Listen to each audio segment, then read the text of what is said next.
fight for. We're talking about folks who can't pay bills. But if you look at Mr. Ziegler's record, his record is he's voted for every major increase in the, that the utilities brought up but two. And Mr. Ziegler is one, in my opinion, that one cannot.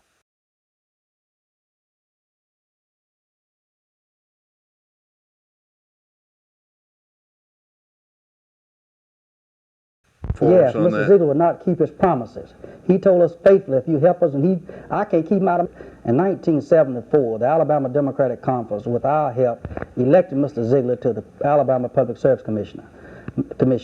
Mr. Ziegler promised us at that time if we would help him get elected, he would appoint a black administrative assistant. Mr. Ziegler did not keep his word. So if I'm mad with Mr. Ziegler, I'm mad with Mr. Ziegler because he broke a promise. And that's all it is. He said the other day in an interview with one of the reporters here at WSFA TV that you maneuvered in a meeting last Saturday to keep him from getting the endorsement of the organization which you head, the Alabama Democratic Conference.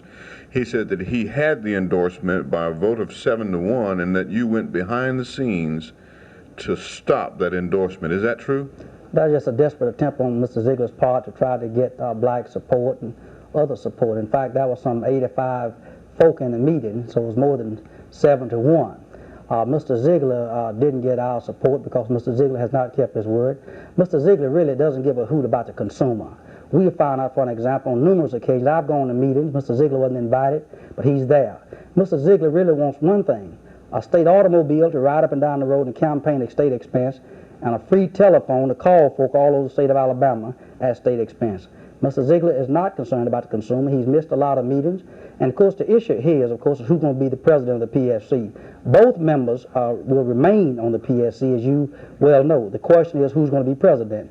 And Mr. Ziegler has a habit of walking out of meetings. I don't think we need a president who can do that. He's totally immature. And above all, Mr. Ziegler is not a man of his word. Office. He's been in my office all the time. Every time I look up, he's trying to get in my office. But Mr. Ziegler has to understand that just because blacks supported him in 1974 doesn't obligate blacks to support him in 1976. Mr. Ziegler defeated Tom Walker in 74 with our support.